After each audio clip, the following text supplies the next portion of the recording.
Hi and welcome back to Warframe. Today I thought we'd take a look at the Irradiating Disarm mod for Loki.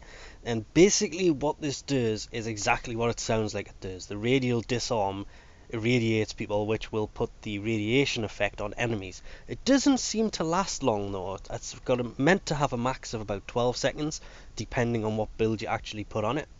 But it's not that bad of a mod actually for only 25,000 standing. And if you want this mod, you've basically got to get to max level with either Red Veil here, or with Arbiters of Hexis. Same thing, you've got to get to the max level, costs the same, it's available from 2. I do like the way they did that. They haven't hidden the weapon mods are separated by syndicates, but the augment mods you can kind of get a hold of through more than one syndicate. Because if they had have been specific to certain syndicates, that would have sucked. So I was actually able to get this one through Red Veil, and undecided whether it's actually worth getting or not. One of the main reasons is Loki set up for, let's say, the max amount of invisibility you can have. The best way to do that has to be with primed continuity. That'll actually go up to 55%. I just got it to 40, the normal one's around 30%. But it's that kind of ruins it. The 99% power duration is a good thing. The power range means that the Radial Disarm mod becomes pretty useless, because it's a radial thing, so range is kind of important for that, and minus 66% range, so that one mod there ruins that. But if you take that off, you're losing 99% of your power duration, so you can't go invisible for near as long as you could, so it does kind of mess them up. So what I did for this is I basically dropped in overextended and stretch to increase the range as much as possible. The strength doesn't really matter, but we do still have constitution, and went with normal continuity here because technically the Irradiated Disarm was out before the primed continuity, so I just thought we'll put the normal one in there. 18 seconds for the invisibility now. That is ridiculously short. But if we do Radial Disarm now, it will affect a lot more people, and it irradiates them and they fight amongst themselves. They're not going to do much damage. They actually should do a lot of damage to themselves. I want your oxygen. The only problem is that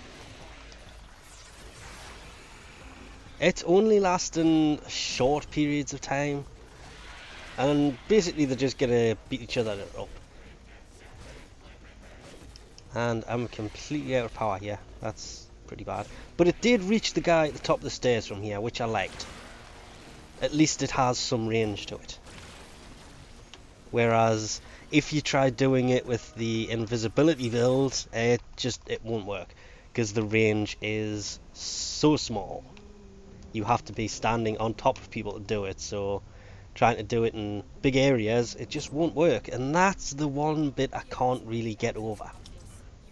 I like having frames that, yes, I can swap between certain builds with them, but most of the time they are set up for one kind of setup that will work over many different mission types. Go away. I haven't got the power activated. Go away. Drop me some power. I forgot to put Streamline on, didn't I? Or did I? Nope, definitely forgot Streamline. And there it goes. And now they're just going to beat on the shield thing and then turn around and start beating on each other. It didn't, however, affect the people over there. No, wait, it actually should have. It did. The people inside have been affected by it, but these ones haven't. And they're all now unirradiated, which is where the big problems come.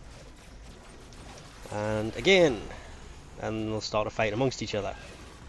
Apparently this wasn't... I was told that this wouldn't work if you cast it more than once.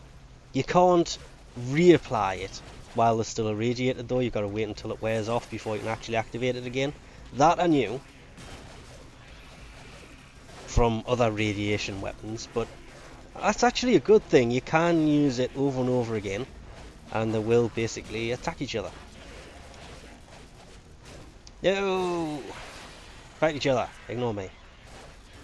But no, I do like the fact they are completely ignoring us and attacking each other, which is a huge plus side for this, because we can literally just sit here and watch them fight.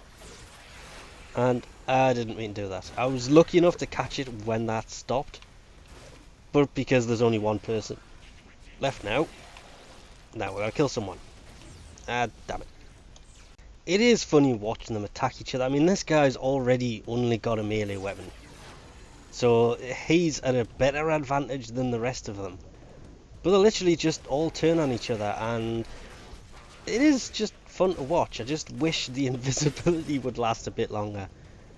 I mean, obviously you could fit primed continuity to that. That would increase the length of it probably by a fair bit. That extra 20% if you've got a max one would be really useful.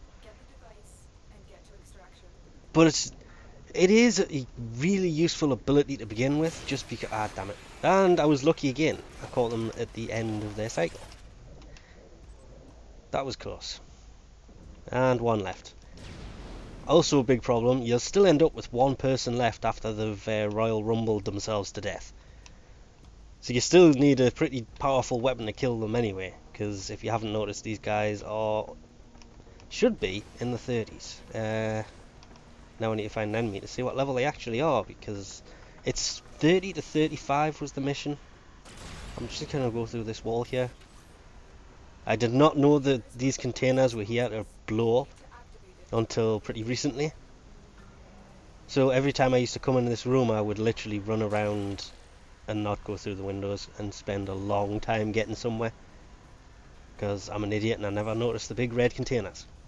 Do, however, wish it would work on cameras, because even though we've got it, you can see it's still aiming at us. And there's no cannons in the ceiling, so we don't know if they would actually shoot at us, but it still goes red when we walk through it, even though they were irradiated. So they're supposed to be fighting amongst each other, and I think it's just because the cameras, they can't really do that. No idea. But this is a very good mod. It adds a little nice touch to... Okay, there is another one from the fight. And another? Yeah. It adds a really nice touch to Radial Disarm. I mean, this Radial Disarm is really useful against Corpus. I'm not trying to sprint, it's just W keys bust. But you see, they're not irradiated anymore. Now they come after we did glitch it earlier. But it is really, really useful. Ah, damn it, I want his Oxium. Against the heavy grenadiers, the bombards, in the void, the heavy Corpus. It just doesn't work against the bosses. So you still need that invisibility, because that works pretty well. It's just going to have a much shorter time to it, because you want to really build it towards the Radial Disarm than towards being invisible. So we'll leave this off here for now. Thanks for watching, and I'll catch you next time.